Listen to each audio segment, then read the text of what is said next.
So let's jump into DraftKings because I think there's some value here. It starts right at the top of the board. Reddick and Truex. Reddick is plus money at the road courses. He's been a rocket. He went to Coda, and he could have run 2 extra laps and still won the race. He was so unbelievably fast. Reddick won here last year in an RCR car. I think this is a bad odd. I don't know how to say it. I mean, coin flip at best. I would actually say they need to be flipped. Reddick should be the favorite. Give me a reason why Reddick is a long shot against Truex. I don't know. It's all green for Reddick when it comes to road courses. And you need to get this bet in now because this is a bad line, and when they qualify, this line's going to change. Because Truex is going to qualify behind Reddick. Reddick could be easily on the front row or the pole. You got to take Reddick plus 115 over Truex early in the week. Wasn't this the place last year where Reddick's odds went in half after practice and qualifying? More than. They got caught more than in half. This line's already moving, too. It's down to plus 100 for him. Oh, there you go. So from where we pulled them to where they're at, it's even money. So you're Reddick. I see Chop pulling out his phone. Sounds like he's going to get that bet in right away. Byron, Cindric. Let's go right through these matchups because I think that's where Chop said even last week with some surprise finishes with Harvick and Chastain, you still were on the positive side. So let's focus on these matchups. Byron and Cindric. I think this. I want to say Cindric. Yeah, me too. You want to say Cindric, but I think it's closer than you realize on some of this. But it is Cindric. So I think if this was a speed comparison, it's Cindric. But I'll be honest, this goes back to what we were saying about it takes a whole team.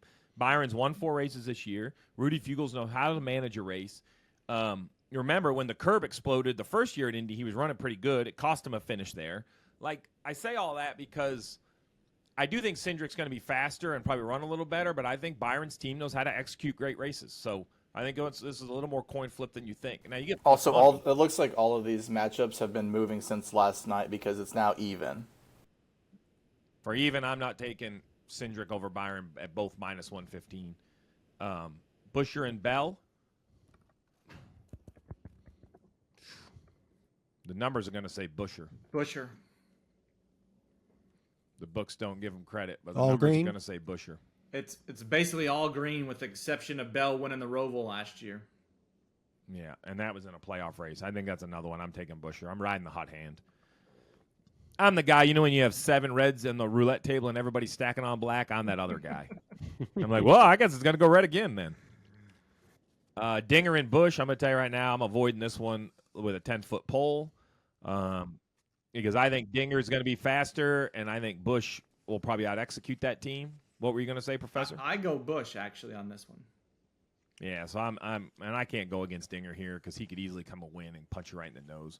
McDowell and Cindric, I don't like having McDowell this week because he needs points, which could affect what they care about and what you care about could be 2 different things. How many times has the football coach messed you up because they didn't care about your bet? Mm-hmm. I kind of feel that way about McDowell. He needs points. And the reason I say that is because if you could score 20 points in the stages, that's going to make a great day for him, and he can finish right behind Cindric. You're throwing away your bet sleep, and they're cheering. Elliott and Larson. I like this one. I hate to say it, but so don't I. Okay, the numbers say it's going to be Elliott.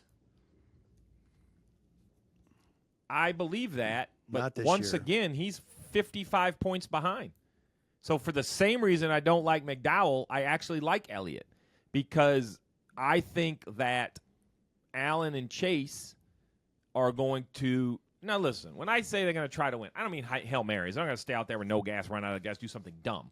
But if there is a timely yellow, if there is a fork in the road, if there is this chance, the reason Elliott ran third at Chicago is because they thought they kind of had to win there, right? Like, I just feel like I like this better. I'd have to go with Larson as well. No, I like Larson. I just think Elliott, if their gamble pays off, they're going to beat you. But the reason I like Larson's plus money. If this was even, I would avoid it. Right. But if you're getting plus money and Kyle Larson in a matchup almost any week, I think that's a take. Kez versus Harvick. Whew. Unless you want to watch it on the computer because neither of these guys are going to be on TV, I wouldn't take this one right here. Look at Professor laugh. I don't know what to say, but that's the numbers say Harvick. You could say that's accurate analysis. They're going to be like 14th and 17th, beating the crap out of each other. Well, we might show them because of that. But if you really want to bet it, it's Harvick over Keselowski. Yeah. Suarez and SVG. I'm going to tell you, I'm taking SVG. So I know Suarez won Sonoma, but same equipment, remember? So you're basically saying, okay, which driver is going to be faster? Man, I don't know. SVG was pretty damn fast at the street car. I'm not saying he's going to come win, but he's not going to be a 27th place car all of a sudden. Like he had some real. Suarez needs points. Yeah, he's in the points conversation now for sure. I take the SVG bet there. Yeah, I like that. All right, let's go down to some other books to see if we have something. I have one that we need to look at. Let's go down Truex versus Buscher. Go down towards the bottom.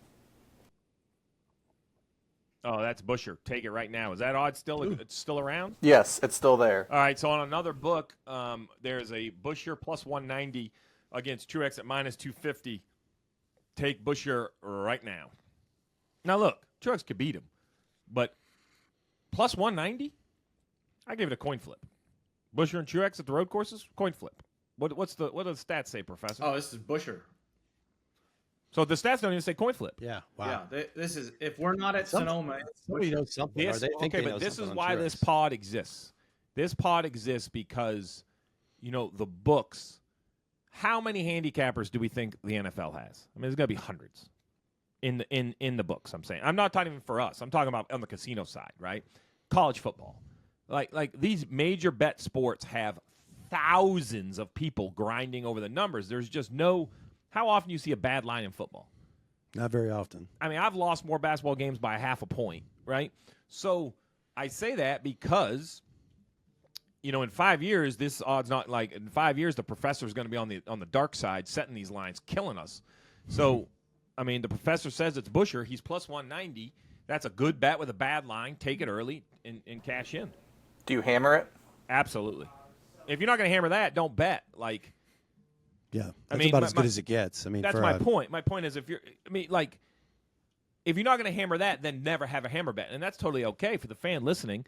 Remember, gambling's about entertainment. If you say no, I like to just sprinkle 5 bets and have a great time, I'm encouraging it. Bet responsibly. But if you're out here with a strategy and you want to try to do something, if you're not going to hammer that bet, then you should never hammer a bet. What about Almondinger versus Brody?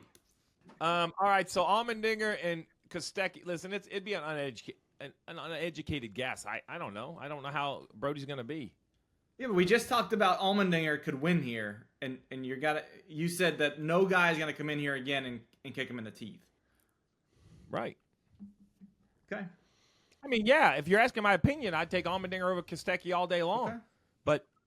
But I'm just telling the fans at home, I'm going to raise my hand when I say I don't know what that kid Brody's going to do.